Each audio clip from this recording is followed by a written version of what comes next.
Y es parte de la práctica. Acá está. Es una paciente. ¿Quién sabe? Su compañero, vamos. ¿Qué te parece de este paciente? ¿Qué te acuerdas del caso que vimos esta mañana?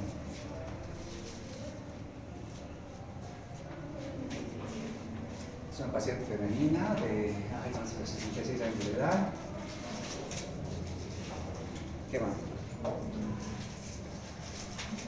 Ya con antecedentes médicos de larga data, ilegal directe, y antecedentes de así erradicada con pareja helicobacter, ¿no? Ella vino nuevamente por libertad durante y más nada, ¿no? Que se exacerba un poquito con las molestias.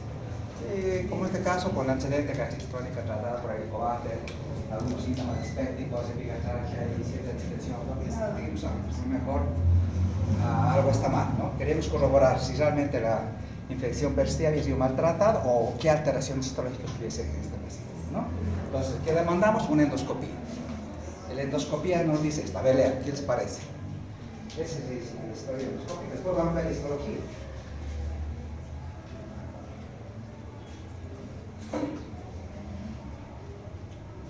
Se nos describe de esa manera, ¿no? Esófago, dicen estómago, esófago, calibre, tamaño, normal. ¿Ese material amarillo es normal? ¿Qué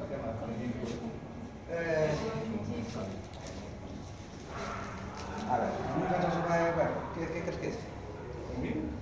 Contenido, ¿no? Reflujo, contenido. Reflujo gaseoso. Pero bueno, está bien. ¿Qué más? ¿Qué más dice? Glucosa gastroesofágica, tensión diafragmática. Cambio de glucosa, dice cambio de epitelio, aspecto columnar, ¿no? Porque eso es lo que vamos a ver ahora, es lo que quiero que vean cómo les van a llevar los reportes. No llegan, si no le dicen, veo una imagen que parece un aspecto endoscópico no normal, no es una glucosa esofágica normal, sosadita, no nada. O sea, tengo una glucosa de aspecto columnar. Por lo tanto, lo biopsia, ¿no? El endoscopista dice, voy a tomar biopsia, ¿no? El resto de la glucosa en esófago normal, ¿no? Pero ella no vino por problemas de esófago, ella vino por problemas de estómago. ¿No? Ella quería saber si, a pesar del tratamiento, tenía algo más. ¿Y qué dice del estómago?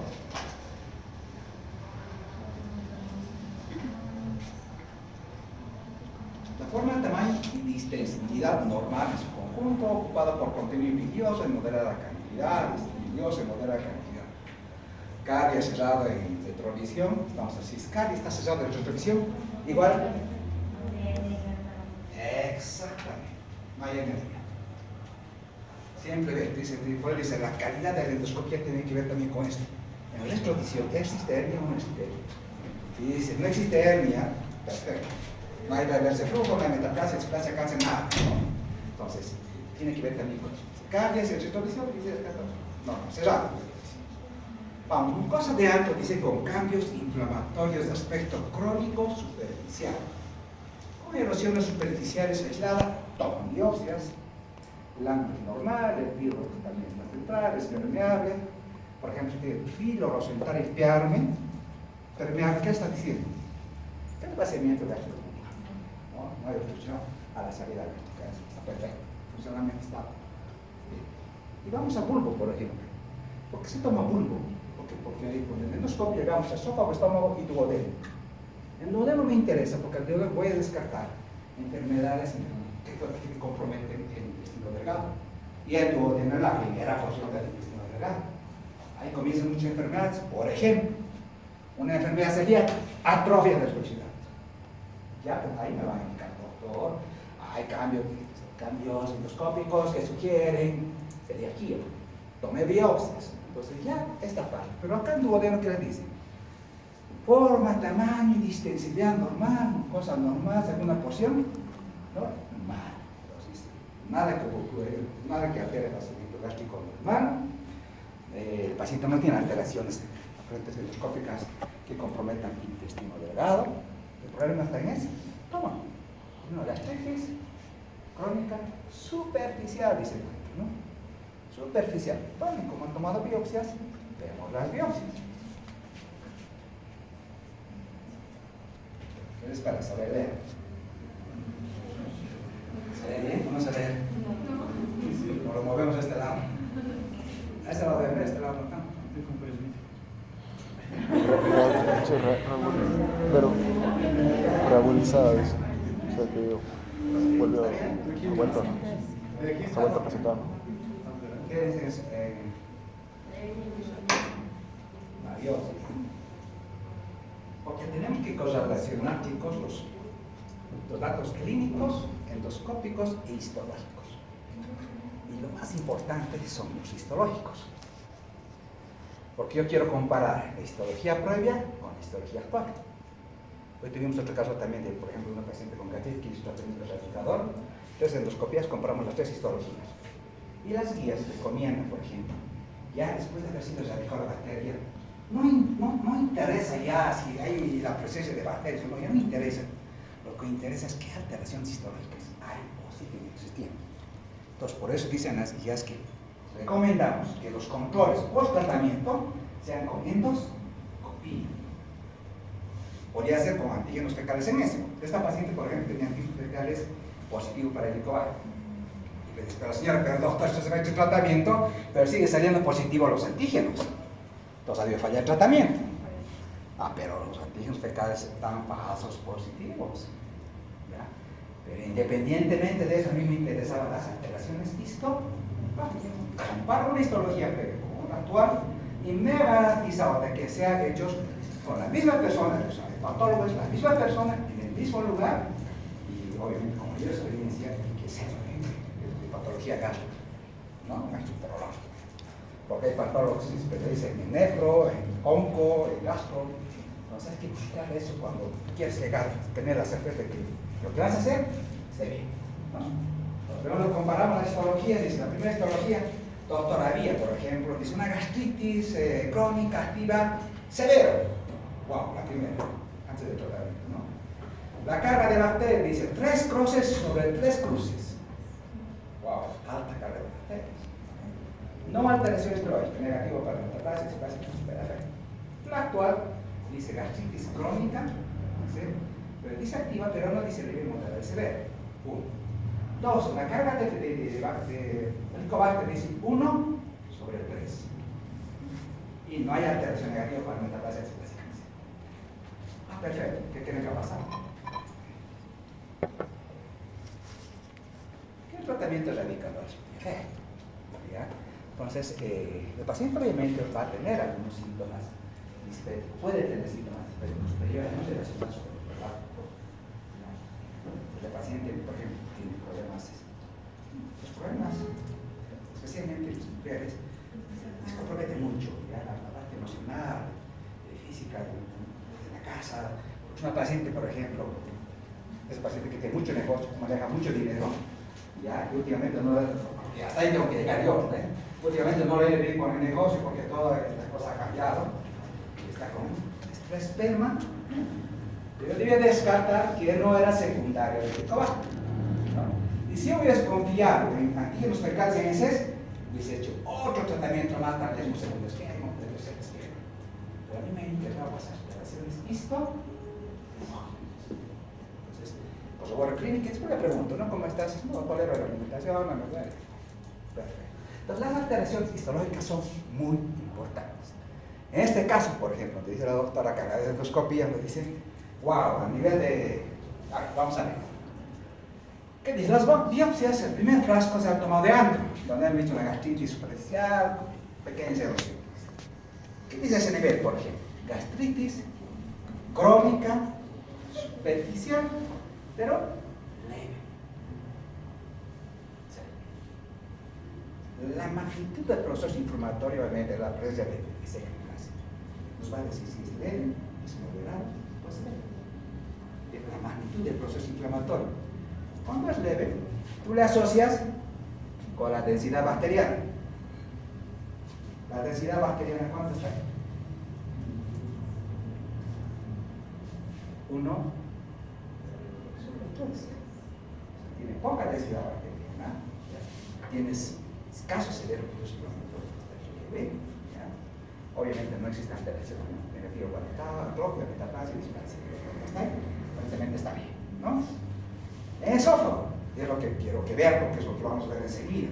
Porque en la endoscopía sospechaba de metaplasia columnar, es decir, metaplasia columnar igual. barre, no se olviden que el barre es una lesión previa, ¿no? No manejamos bien las cosas, un pasito al cáncer, ¿no? A la adenocarcinoma. Y nos dice, ¿no? Las dos biopsias de esófago, dice, esofagitis crónica leve, dice.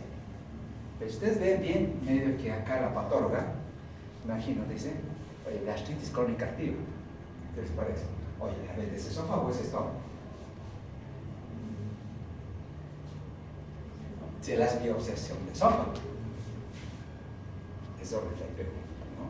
Realmente contra el copí, y si uno lo ve, se le puede ir. Por ahí es de que ustedes tienen que tener un patólogo, un imaginólogo, o a un profesional que les colabore, que les dé la certeza de lo que vayan a hacer. O sea, por eso muchas veces yo con mis biopsias hasta las profesional, las mando afuera. Ya las mando afuera, ya sea el patólogo, cuando debo definir mi paciente tiene ese curso, prefiero, ¿no? Tengo que asegurarme de que lo que me diga, o que de esto depende mi conducta. ¿Es base o no es base? ¿No? Bueno, y aquí le coloqué el licobate, pues no me interesa licobate en el software, ¿no? Y ahorita es peor. Pero bueno, acá me dice ya, negativo para atrofia, metaplasia. A mí me interesa porque en la endoscopia les decía metaplasia columnar, endoscópicamente. Pero acá nos dice negativo para metaplasia.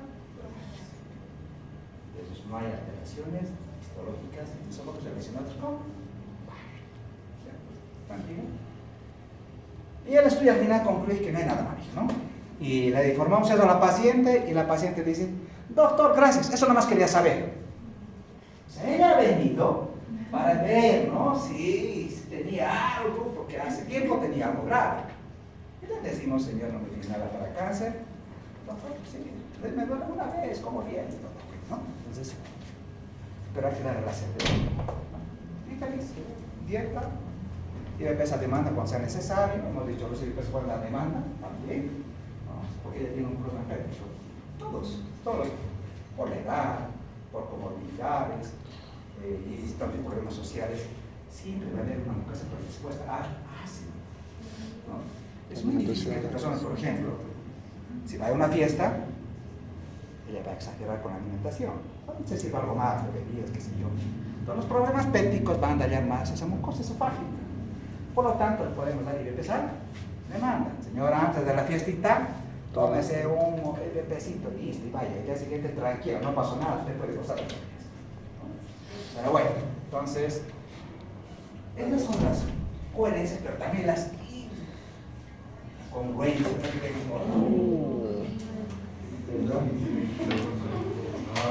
Tiene que ser el daño.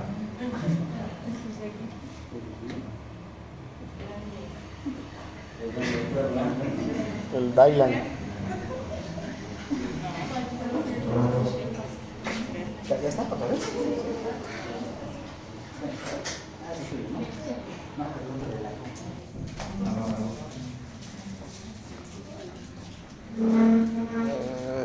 Exacto.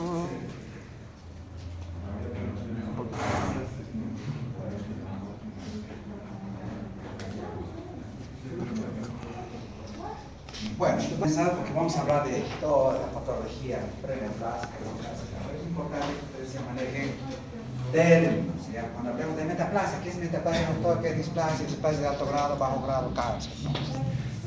Saber, nos dice, ¿qué es metaplasia? Pues hay cositas que ustedes tienen que conocer, ¿no?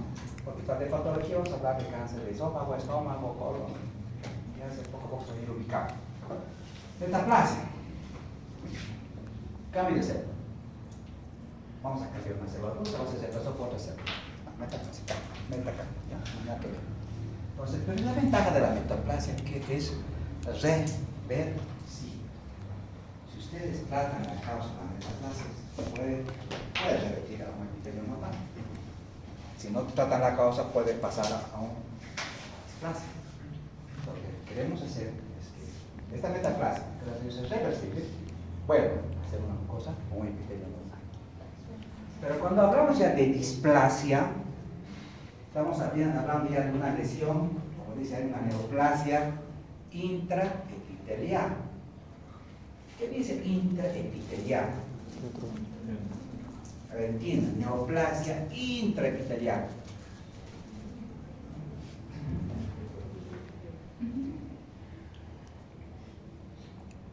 Claro, esta neoplasia, esta lesión, está dentro del epitelio. No se olvide que dentro de las capas, por ejemplo, dicho, dentro de la mucosa, tiene capas. La primera capa del esófago, ¿cuál es el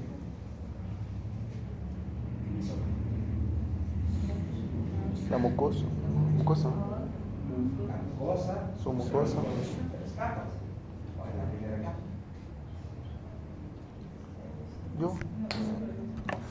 Yo estudié eso. Tiene el epitelio, tiene la lámina propia. Ya no quiero participar. No valorizo. Por eso es importante, chicos, pues, si esas cositas no la están leyendo, no van a entender. ¿Ves? Si yo digo es intraepitelial, el problema está en el epitelio. Pero todavía no está en esto, todavía no comprobé toda la mucosa, todavía no comprobé su mucosa, no nada. La lesión es intraepitelial. O sea, el compromiso está en el epitelio, escamoso, estratificado, no queratiza, ahí está. Porque ese es el epitelio del esófago. ¿Ya? Bueno, esta alteración obviamente tiene alteraciones genéticas que favorecen el crecimiento, pero anómalo, no regulado, ¿no? Que si empeora, va a ir a esta displasia. Tenemos dos. De alto grado, de bajo grado, que digamos tiene mejor pronóstico, a una displasia de alto grado, donde existen mayor alteraciones genéticas, mayores cambios celulares en la arquitectura celular, la alteración de la mitosis. Todo esto que dice acá, no solo leer porque esto se ha sofocado esto para que ustedes vean y se pasen los conceptos. ¿Ya? Esa es la idea. No es venir elevado, no tiene sentido. ¿Ya? Que ustedes sepan que estas lesiones pueden evolucionar o evolucionar.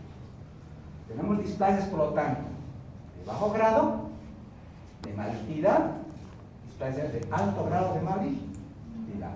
Mientras más alto grado de malignidad tengan, será mayor potencial su proceso de una carcinoma. Acá sí hay cambio, ¿no? En la displasia hay alteración de la estructura genética celular, displasia, disalteración. En la metaplasia solamente es cambio. En el otro sí hay alteración, de bajo grado, de alto grado. Cuando vamos a ver ahora de base, tenemos que ver el concepto. Ahora sí me van a entender. Cuando yo hablo de base, entonces preguntan, por ejemplo, es un concepto que me parece interesante, por ahí hay guías de todo. Pero cuando escuché esta semana una conferencia de un experto en barrio, decía, wow, ¿cómo lo definimos al barrio? ¿Cómo podríamos definirlo? Porque si yo entiendo la definición, voy a entender todo, ¿no? Fíjense. ¿Qué va a ocasionar? Va a haber un reemplazo del epitelio escamoso plano que dijo la doctora, estable, que es normal, ¿no? Por un epitelio de tipo columnar metaplásico. Cambio de epitelio, ¿ya? Y que es claramente, dice, visible al endoscopio.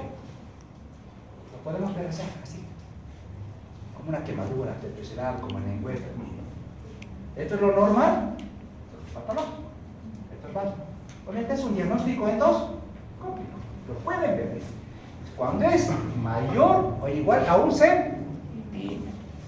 Además, dice, ¿no? Obviamente esto tiene que ser por encima de la unión del esófago, eso es para arriba, no es para abajo, ¿no? Pero esta lesión, este cambio de epitelio del campo de tipo columnar tiene que ser confirmado histológicamente por biopsia. El diagnóstico definitivo es la biopsia. Como en el ejemplo anterior, la endoscopía nos decía sospecha de metaplasia columnar, o el endoscopista, ¿no ve?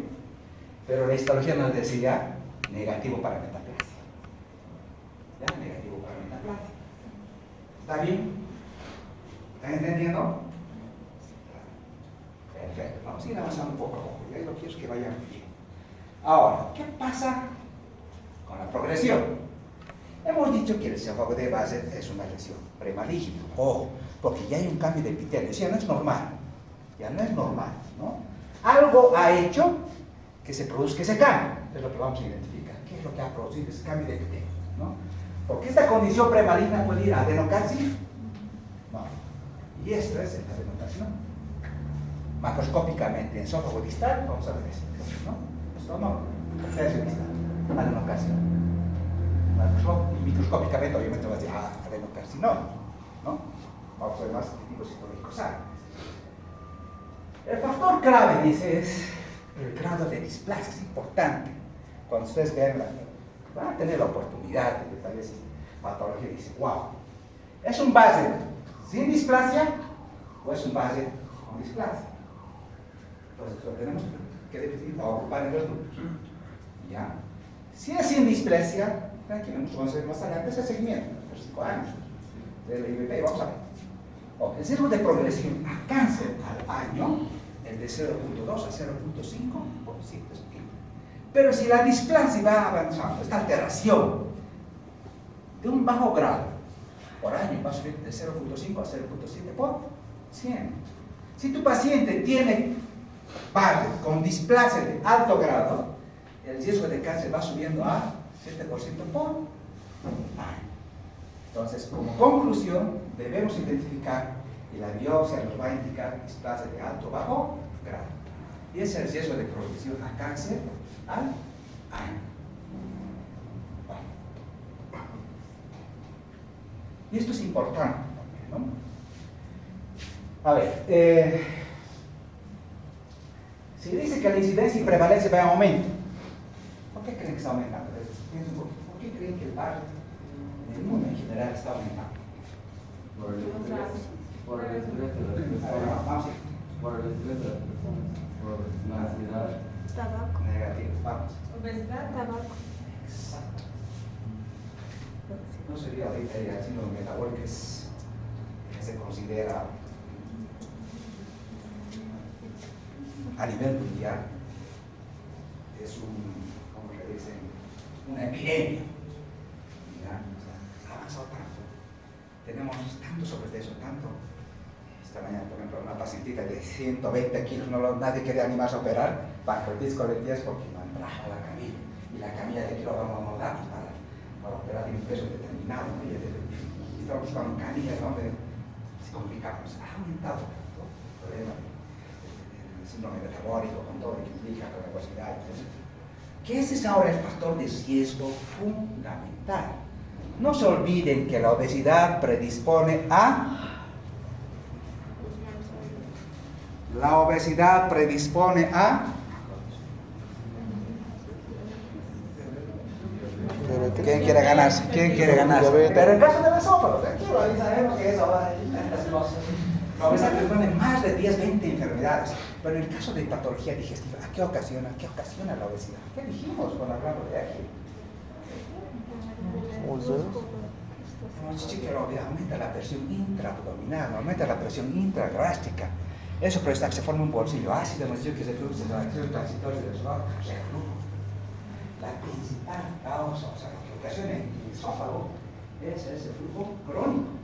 Si a ese le suman ustedes una hernia de hiato más de flujo crónico por obesidad, en muchos casos el problema de la hernia, corrección esofágica, congestión, erosiva congestión, son los bajas de peso, un bypass gástrico, y listo, eso soluciona todo el problema. Si tú tienes un paciente que tiene sobrepeso y dice masa corporal mayor a 30, dieta. Todo ese no necesita más cosas. Y en la dieta tampoco hay que ser malos, no necesitan medicamentos, ¿no? Porque solamente cambio de hábitos. Entonces podemos ir a largo paso, pero hay que ser muy perseverantes en eso, ¿no? Entonces la obesidad es fundamental, por lo tanto, el software de bases cada vez es mucho más frecuente. La población general, dice la prevalencia, el riesgo es del 1%, ya de base. Si a eso nosotros le aumentamos más el G, miren, va aumentando al 3%. Si a ese riesgo general de la población, más el G, más un factor de riesgo, que en este caso sería la obesidad, el riesgo de cáncer va subiendo al 12%. Entonces, es fundamental identificar cuáles son los factores de riesgo en el caso de metaplasia, en el caso de Barr. ¿Por qué creen que es fundamental identificar eso? Por ejemplo, el ser de sexo masculino es factor de riesgo. ¿Qué será?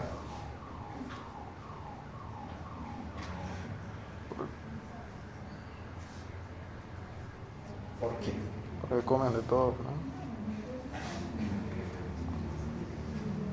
Normalmente por los hábitos, ¿no? Sí, por los brazos, por el más. Sí, realmente el hombre es que no sé quién nace, obviamente hay excepciones, pero tiene malos hábitos, ¿no? Fuma, dieta, cambio, no está. Entonces, el sexo masculino es un factor de riesgo. El segundo factor de riesgo, que sea mayor de 50 años, es un segundo factor de riesgo. El tercer factor de riesgo, que tenga historia familiar de Barrett o adenocarcinoma encefálico. Ojo, es fundamental. Siempre hay que preguntar, porque a la hora, por ejemplo, el paciente, si tiene Barrett, cuando se revisaba un caso clínico y decían, un paciente, por ejemplo, es un señor que era chef y le dijeron Barrett, le hicieron todo el tratamiento, ¿no? Mastectomía, le hicieron radiofrecuencia, todo. La lesión persistía, 40 años, joven, pero ya había la última biopsia, encontraron que había displasia de alto grado, ya casi no más, de uno, sería in situ. Joven, 40 años, este señor tenía un antecedente familiar de adenocarcinoma encefálico. Le dicen, ya me han hecho esto, me han hecho recesión submucosa, me han hecho radiofrecuencia, me han hecho todo, soy joven, tengo el antecedente, ¿qué hago ese tratamiento? Quiero. Y es complicado simplemente la conducta. En ese caso fue tratamiento químico. Hay que saber ese paquete. Necesitar el esófago es complicado, ¿no? O sea, no es una cirugía simple, pero para llegar a esa decisión se ha tenido que tomar también ese antecedente familiar del paciente de primer grado. Si tiene cáncer, la prueba de cada cáncer, ¿no? Si el doctor tiene un pólipo en la vesícula y si mamá murió de cáncer, papá murió de cáncer, hay que sacar la vesícula. No vamos a esperar que él tenga cáncer, ¿no? Solo que a tiempo la venía. Bueno, y la obesidad. La obesidad es predispone a. Imagínense si a eso, la obesidad, más que luego le colocamos esto, hernia de hiato, más complicado, ¿no? Más. Entonces, cuando se hace endoscopía, los endoscopistas ven estos chicos, ¿no? Ven la extensión del esófago de base. Dice, a ver, vamos a ver un esófago de base, dice, de segmento largo, de segmento corto. ¿Eso para qué? Para ver, mientras más longitud tenga la metaplasia, más riesgo de adenocarcinoma. Lo dice, de segmento largo mayor a 3 centímetros, de segmento corto menor a 3 centímetros, y ultra corto dice menor a 1 centímetro. ¿Cuál tiene peor pronóstico? Segmento largo. ¿No? Ese de segmento largo tiene mayor riesgo de adenocarcinoma. No, el segmento corto todavía no tanto, por la magnitud, ¿no? Es donde ve las lengüetas, ¿no? O por mayor longitud, o si digan eso de segmento largo, usted sabe, mayor a 3 centímetros, mayor riesgo de adenocarcinoma, entonces hay que ponerlo. Pero no solamente ven eso en los endoscopistas, dicen, no, pero haremos esto. Y esto les han preguntado, por ejemplo, en las residencias, cuando ustedes vayan a dar su examen de residencia en México, esto es la clasificación de Praga. Ya hay clasificación, esta no se cambia, o sea, esta es a nivel mundial, todas las guías dicen, y esto siempre les preguntan, ¿no? El doctor va a ir a darse exámenes, a ver, ¿qué es la clasificación de Praga? La clasificación de Praga la extensión, pero toma dos parámetros, ¿ya? La longitud y la circunferencia. ¿Ya? De longitud y circunferencia, como acá, ¿no? Están viendo la longitud, de la displasia de la metaplasia y la circunferencia. También para, ¿qué ver? Para hacer el seguimiento y para también el pro. No, entonces cuando se diga, recuerda la clasificación de Praga, sí. Vamos a medir, ¿no? O si es hasta 5 centímetros en longitud, hemos dicho cuánto, desde 1 hasta 3 centímetros, mayor a 3 centímetros de largo. Hasta 5 centímetros, o vaya para en circunferencia. Pero eso por en circunferencia, ¿cuál es su diámetro? Solamente hemos dicho hasta 3 centímetros. No puede desplazarse entre posterior hasta 2 centímetros. 2 centímetros. De circunferencia, compromete toda la circunferencia y circunferencia más de 5 centímetros. Entonces la clasificación de Praga toma en cuenta esos dos aspectos. ¿Ya? Y otra clasificación que también por esto se pasa un poco cuando vayan a su práctica. Les van a preguntar los chicos cuando hagan su práctica, les dicen, a ver, ¿qué es la clasificación de París? Entonces la clasificación de París endoscópicamente, si les gusta, ¿no? En el caso se van a preguntar, cuando van a practicar, se van a preguntar, doctorcita, a ver, ¿qué han dicho de la clasificación? No es complicado. ¿ya? Lo que ven endoscópicamente es el tipo de lesión. Cuando ven, dice acá, por ejemplo, esta endoscopía, ¿qué ven acá? ¿Es una metaplasia con las características? Sí, metaplasia columnar, de esófago. Pero es plana. ¿Ven algo que sobresale? No. ¿Este otro lado? Sí. Hay algo que sobresale de la mucosa. Entonces esta clasificación toma en cuenta pólipos, lesiones planas y lesiones excavadas.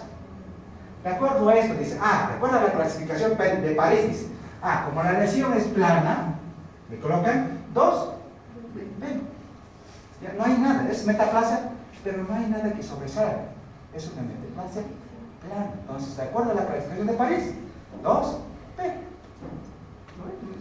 Al otro dice, pero esta sí sobresale, y cuando sobresale, obviamente hay que biopsiarla, y esta sí tiene alto potencial de que se le vaya a adenocarcinoma. Pero claro, de acuerdo a la clasificación de París, ¿qué le correspondería? Elevado, cosa. Así de sencillo, no es difícil. Claro, obviamente es bien, esto que claro, lo maneja, pero es importante que ustedes lo conozcan, y ese tipo de esto les preguntan, que son mundiales. O sea, no puede decir pasar por alto, no. Esto les van a preguntar en las residencias. Porque todos ustedes van a ir a la residencia. Ninguno va a quedar con el general. Esto les preguntan, ¿sí?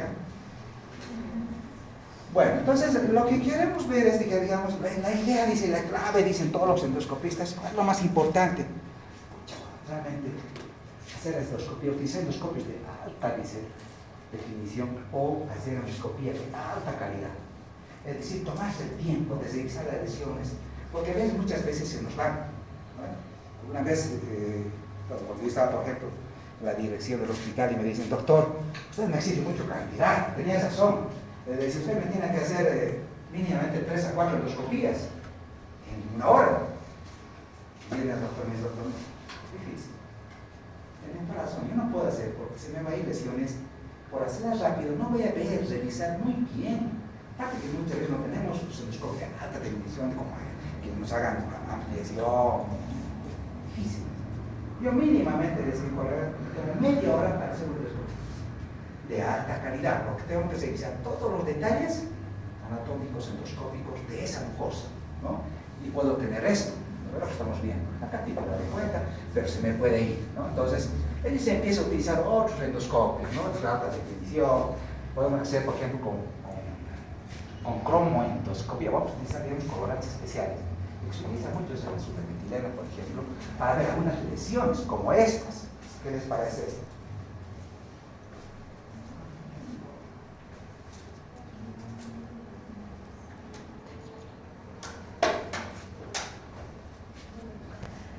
Por ejemplo, dice, ¿no?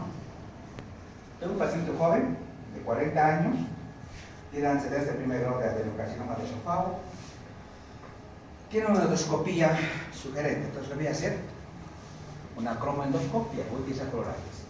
Esto es lo normal, se puede hacer, mira la mucosa, los vasos sanguíneos, se ve bonito, ¿no? Se puede ver.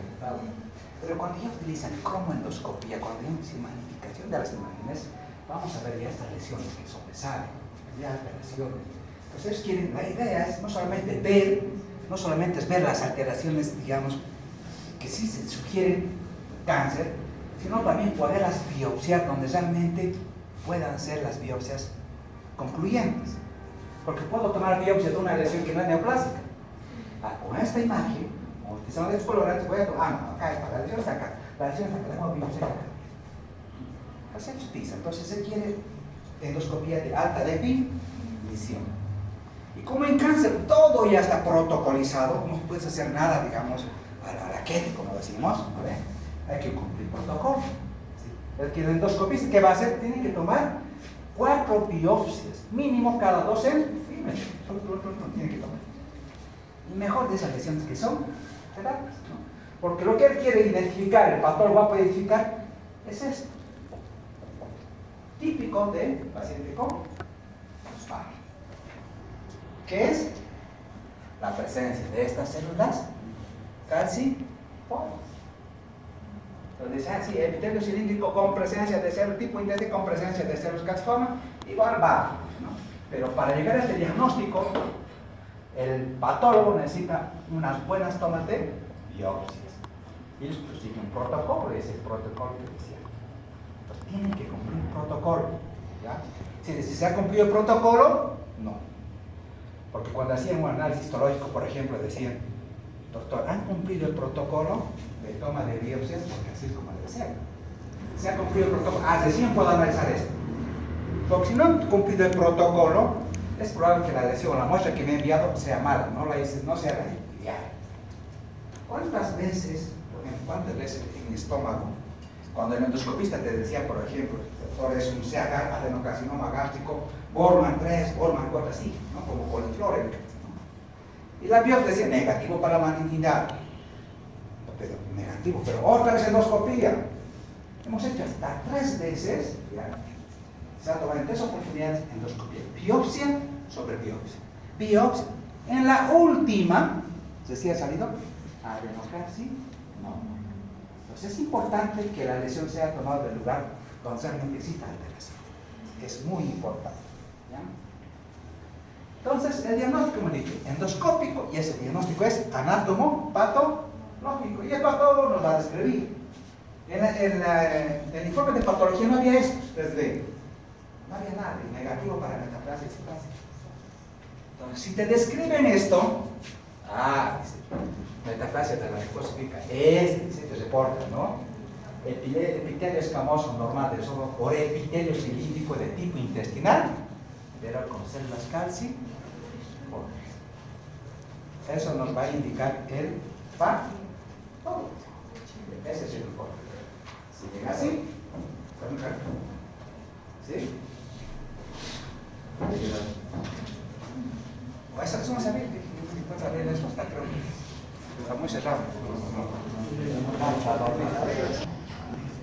Ahora, cuando tenemos una biopsia, y en todos los casos, ¿qué haría? ¿Qué haría el doctor si, digamos, a su familiar dice, le ha llegado la biopsia, dice, bajo? El diagnóstico del patólogo es bajo.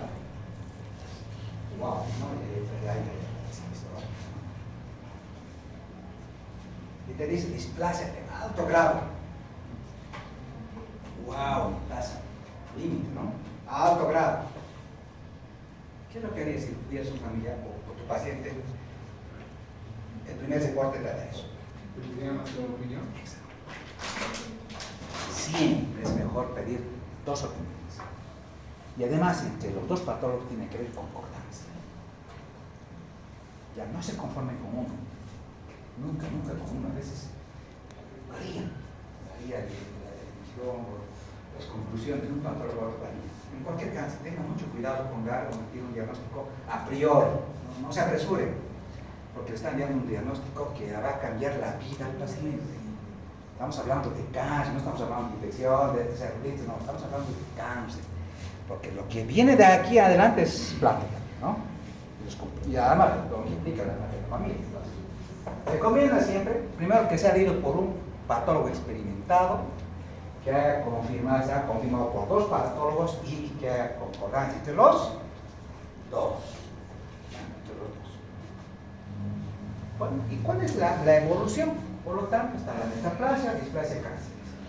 Cuando tenemos metaplasia, ya, sin displasia, dice, recomienda, ¿no? Si es menor a 3 centímetros la metaplasia, vamos a de base de segmento corto, si es menor a 3 centímetros, el control es a los 5 años. Ahora, si dices de 3 a 5, el control es a los 10 años, a los 3 años. ¿Ya? O, si es más de 10 centímetros al año, o sea, mientras más largo, el segmento tiene que ser más. Ahora, ¿qué es el problema cuando hay displasia? ¿No? Cuando hay displasia, es de bajo grado, de alto grado. Si es de bajo grado, le voy a hacer nueva endoscopía. Dice, no hay displasia, bueno, lo voy a controlar en 2 meses. Si hay displasia, lo que era bajo, se convirtió a los 6 meses en displasia de alto grado o tratamiento endoscópico. Hay que hacer ablación, hay que hacer resección, hay que sacar esa mucosa. ¿Ya? Lo mismo, si de alto grado, le hace un control, sale displasia, tratamiento endoscópico. Si el problema está en la mucosa, ¿qué podría ser? ¿Cuál tratamiento endoscópico sería? Sacar la mucosa. Si me compromete hasta la submucosa, voy a retirar la mucosa. Se llaman las disecciones mucosas endoscópicas, las disecciones submucosas endoscópicas. Porque el problema está en la mucosa o en la submucosa. La alteración displástica está acá, ¿no? Bueno, si el paciente tiene un Barrett, hemos dicho, es lo más frecuente que ustedes van a tener, base, pero no tiene displasia. Es un Barrett sin displasia. Mejor es el crecimiento corto. ¿Qué es lo que primero que vamos a hacer? Corregir los factores de... Si es lo primero. Si es de flujo, si las de flujo secundario a la obesidad, las de peso, no. Si tiene una hernia de hiato, si es de flujo, después se soluciona el problema de peso. Ya porque ese flujo me está ocasionando el daño de la mucosa. Si fuma tabaco, también. Como he dicho, el tabaco, ¿qué hace? ¿Cómo lo puede? ¿Qué hace el tabaco?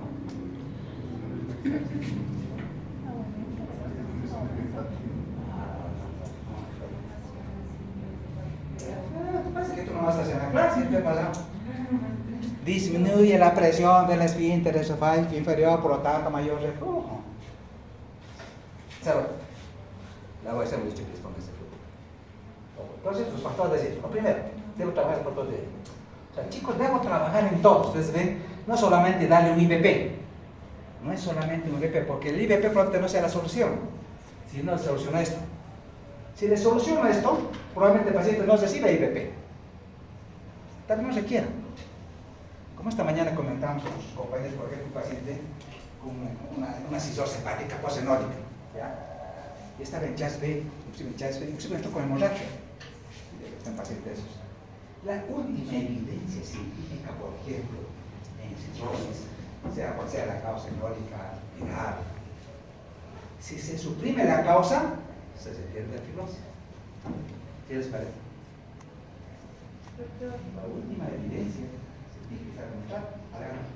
Tengo una pregunta. Mi doctora de práctica habló que la carne cruda también está en clase. Quería saber por qué. Yo creo que la carne, más que la carne roja, yo creo la cocción de la carne, como lo hacen, no se olviden que las parrilladas, se hace mucho. Sí, porque la carne roja, no tiene la carne, tiene proteínas. Las proteínas que hemos dicho en la parte del esfínter inferior aumentan la presión del esfínter superior, como carne. Ahora, si tú comes parrillada, que se ve el fin de semana, no por la carne misma, sino por pica y coccionarlo, eso sí puede llevar a no recalificación.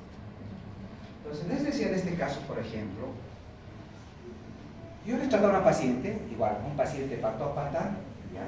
Igual entró con hemorragia. Estaba así, sobrecargado de líquido. De manzado, hemorragia, con la corrección total.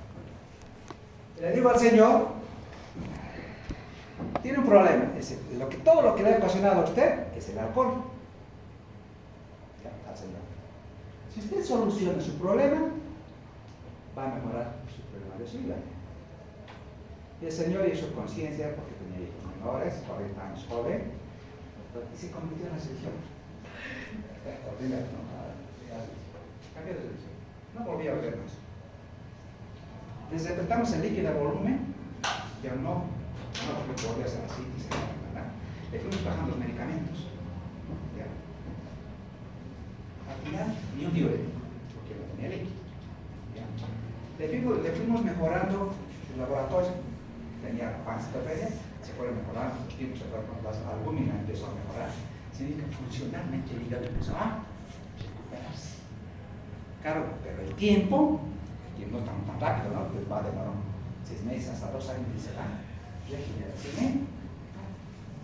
Con esto, ¿qué quiero decirles? O sea, he visto colegas que sigue al paciente, sigue con hemorragias, repeticiones, con la partida.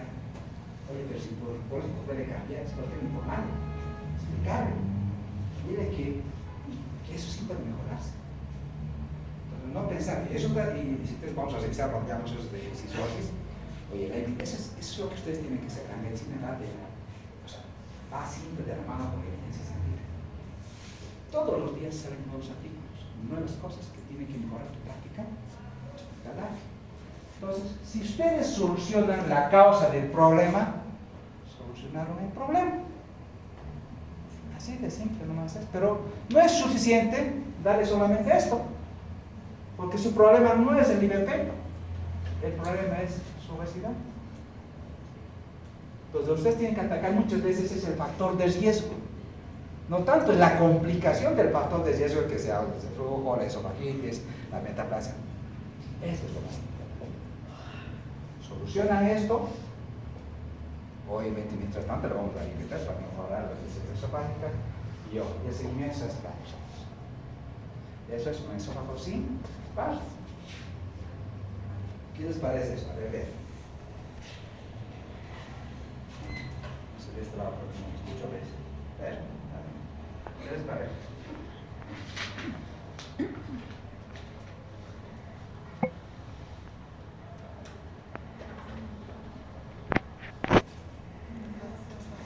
¿Ven un poquito? ¿Se ubica? ¿Ven? Es un gráfico bien interesante, ¿no? Ay, ¿qué pasó? ¿Qué pasó? Se cansó el dato. Esta imagen van a entender todo. Siempre, por eso es importante la histología. Si no saben las capas del esófago, no vamos a ver. Mucosa muscularia, mucosa muscularia. Cada parte tiene sus componentes, tiene una función. Ustedes ven acá, dice, displasia de alto grado. ¿Ya? Carcinoma intramucoso, es como está en la mucosa. T1A en la mucosa. Dice, el carcinoma hay que comprometer las mucosas. T1B. De alto grado, compromete la mucosa, compromete la submucosa. Aquí está, ¿no? La mucosa, esta es la parte de la submucosa. Así termina la submucosa y como que la mucosa, la submucosa, aquí ya viene la parte muscular y esta parte de la B. Entonces, el tratamiento puede ser endoscópico o quirúrgico, ¿no? Va a depender de cuán comprometido está la capa del esófago, ¿no? Si el compromiso es en la mucosa y la submucosa, el tratamiento es en endoscópico. Pero hay un problema también.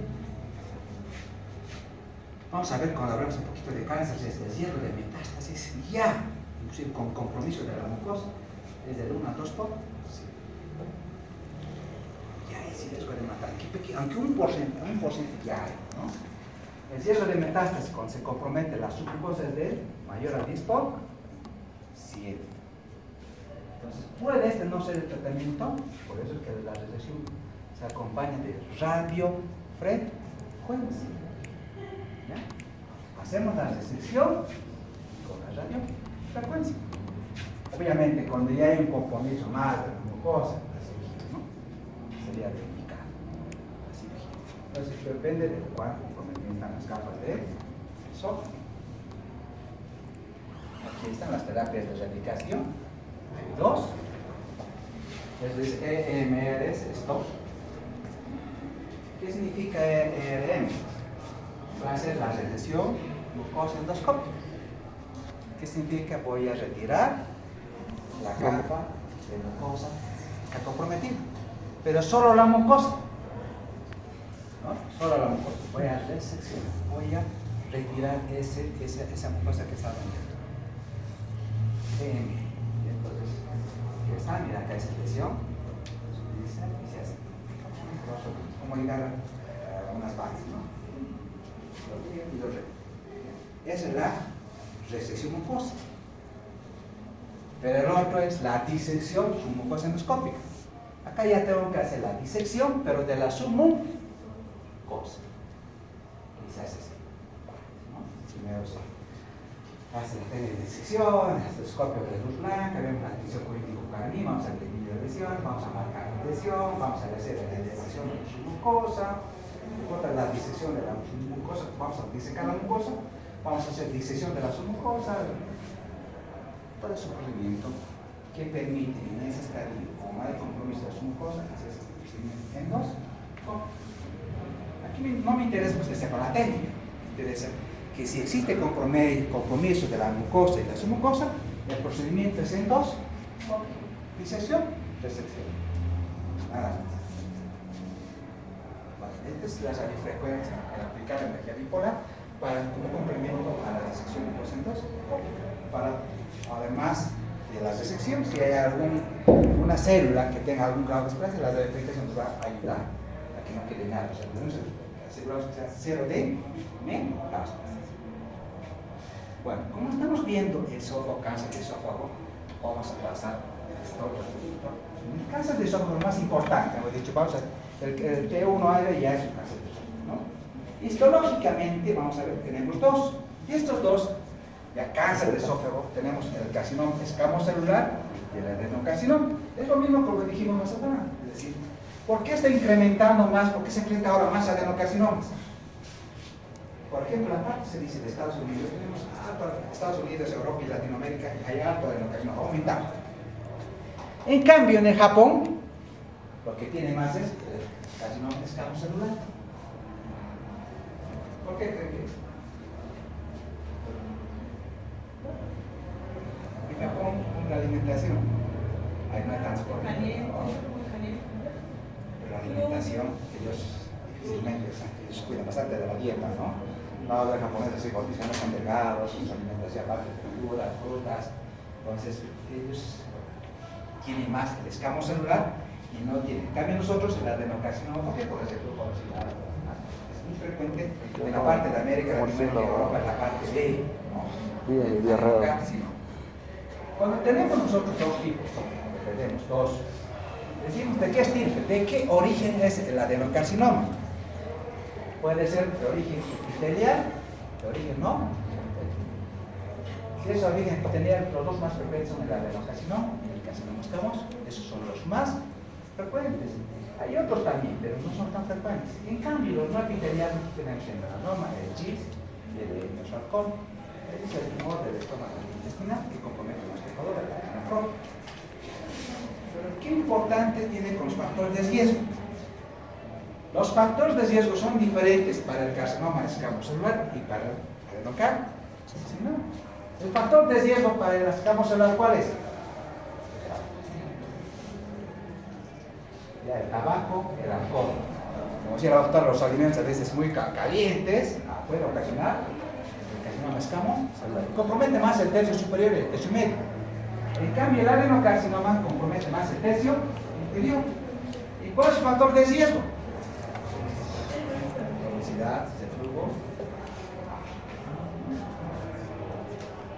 ¿Qué les parece eso? ¿Cómo se disemina el cáncer?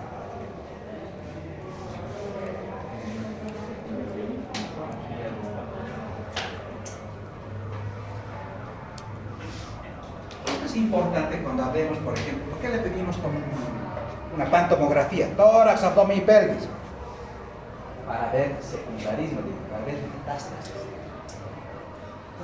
La detección directa por el tumor que compromete estructuras vecinas, directo, se disemina por vía linfática. Miren, el esófago es grande. Existe gran cantidad de ganglios linfáticos, supraclaviculares, o tenemos, por ejemplo, ganglios periesofágicos, periaórticos, pero también la parte del esófago tenemos los ganglios que están a nivel del estómago y también a nivel del tonsillar. Tenemos ganglios. ¿Y por qué el cáncer de esófago es malo? Es pregunta de examen. Por eso.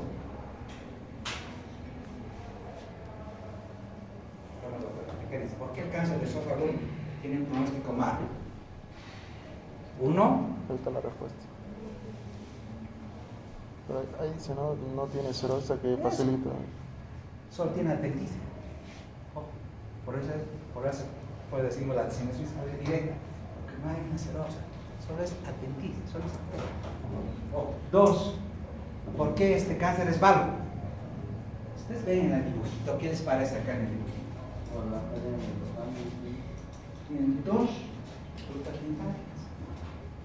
Uno que está en la submucosa, miren, ustedes ven el colorcito, Este celestito es la mucosa. La submucosa. A nivel de la submucosa tenemos ya una red linfática, una ruta linfática. Pero entre la muscular, en la circular y la longitudinal tenemos otra red linfática. Tenemos dos redes linfáticas. Por lo tanto, propagan más fácilmente. Por esto estos cánceres tienen que otro, ¿no? Otro. Por eso, esa actividad no se olvide, ¿ya? No tiene serosa, solamente tiene dos rotas de sistema linfático. ¿Y el paciente qué síntomas va a tener? Disfagia. El principal síntoma de disfagia es un síntoma de alarma. Doctor, si usted tiene un paciente con disfagia, haga la endoscopía. ¿Pero qué es disfagia, doctorita? Exactamente. ¿Qué es la disfagia, doctor? Dolor a la vez. Perfecto. ¿Qué es diferente dolor a la paciente creo que es algo que algo no logra progresar. Ahora, si es progresivo, claro, no es como el espasmo intermitente, este es progresivo. Claro, pero no es como la calasia, nos dice, la calasia al final lo deja pasar ni sólido ni líquido. Acá te deja pasar sólidos, pero los líquidos pasan normal, los sólidos son los que no pueden pasar. Pero la clínica va a depender de la ubicación y el tipo de erupción. Depende, no es regla, no es por dicho, todos, uno más uno es dos. Claro, si el paciente tiene disfagia y no puede, los alimentos no progresan, va a tener pérdida de pesos. Los alimentos, como se queda acá en el esófago, va a regurgitar. Inclusive neumonía por boca aspiración. Puede tener dolor torácico. Pero en muchos casos, como este caso, por ejemplo, en el carcinoma escamocelular, esto es un caso clínico, solo tenía malestar retroesternal. Claro, porque ustedes ven, no tienen alterado su vaciamiento esofágico. El vaciamiento esofágico que es normal. El problema solamente está en la mucosa. Por lo tanto, solamente tenía un malestar retroesternal. Y en muchos casos, el hallazgo son asintomáticos. Son asintomáticos, a veces en la endoscopia vamos a encontrarlo ahí. Son hallazgos endoscópicos. Cuando tenemos esa lesión, vamos a decir, ¿no? Vamos a ver estas lesiones y vamos a biopsiarlas, ¿no? Diagnóstico endoscópico, sospecha de adenocarcinoma y la biopsia nos dirá, ¿es un adenocarcinoma o es un carcinoma escamocelular?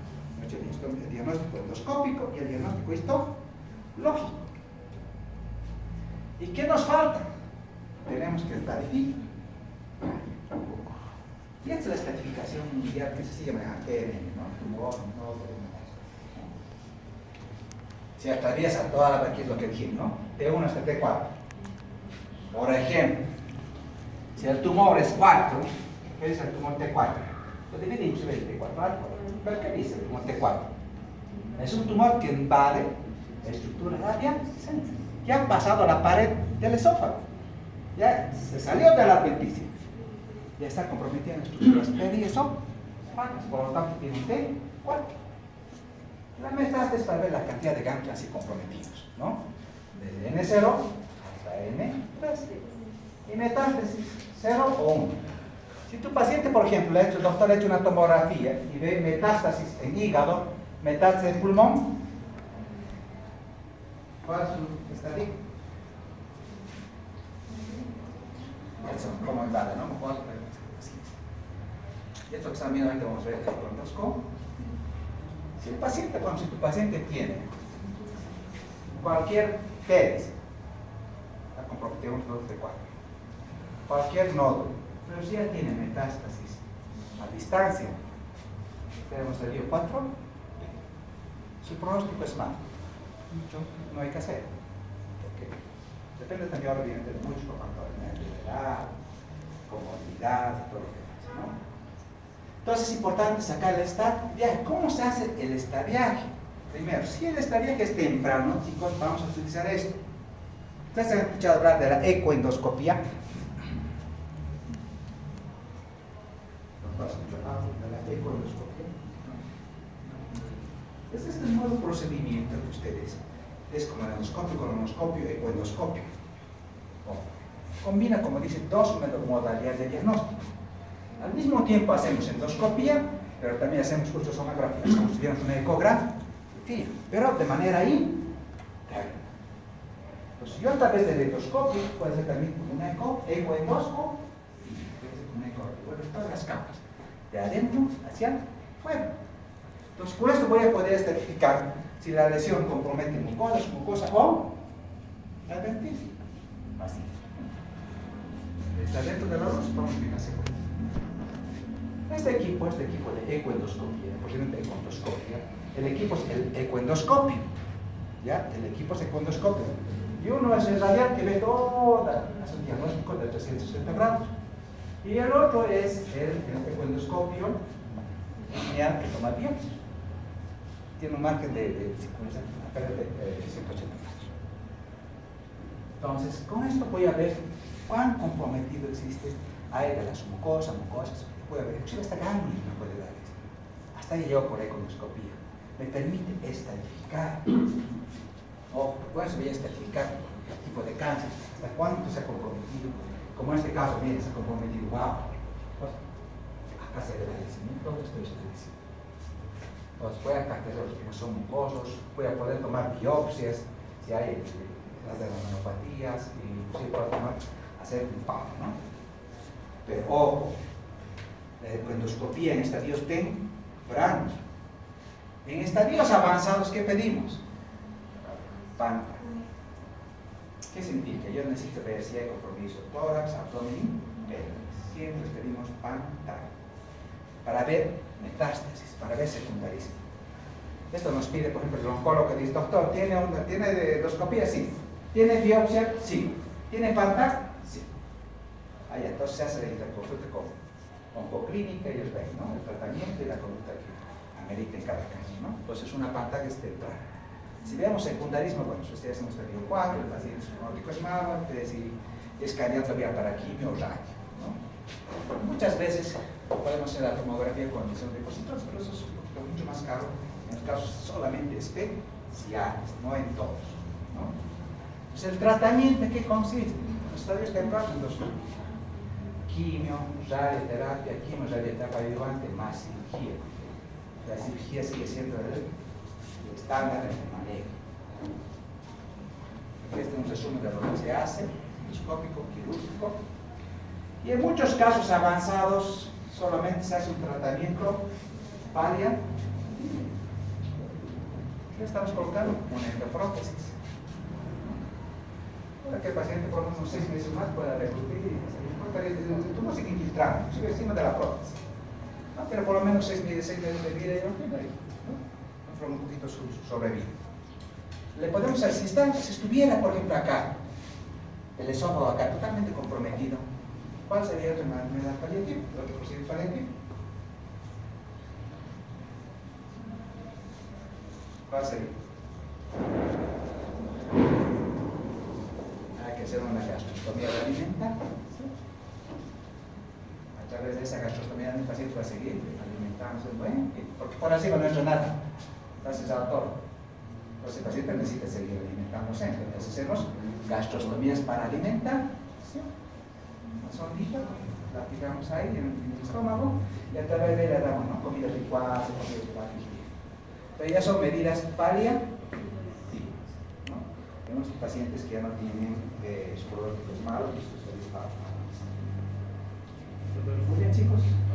¿Por qué no se puede hacer la miotomía en estos casos? Digamos que el cáncer no ocupa un gran espacio de esófago, ¿no se puede hacer una miotomía de mayor? No, porque el problema depende, porque la miotomía es más para problemas en el hecho. Vamos a la miotomía, la fotoaplicadora con miotomía de guerra. Eso porque el problema está en el músculo. Porque el problema es muscular, porque la construcción, por ejemplo, la grasa, el problema es el músculo. ¿Ya? Por acá, o sea que porque está contraído. Estamos que hay un vaciamiento sobre el normal, entonces como que abrimos la estenosis. Pero en este caso no, el problema no es la estenosis. ¿Para qué vas a diseccionar el músculo? El problema está, depende mucho cuán comprometida está la pared del esófago. Pero la miotomía no te va a ayudar mucho, ¿no? Más que todo lo que vas a hacer es esa pared del esófago. Depende mucho, obviamente, de cómo está bien ese cuerpo del paciente, ¿no? Bueno, chicos, entonces hasta acá. ¿Cuál es el examen con ustedes? Falta todavía, ¿no?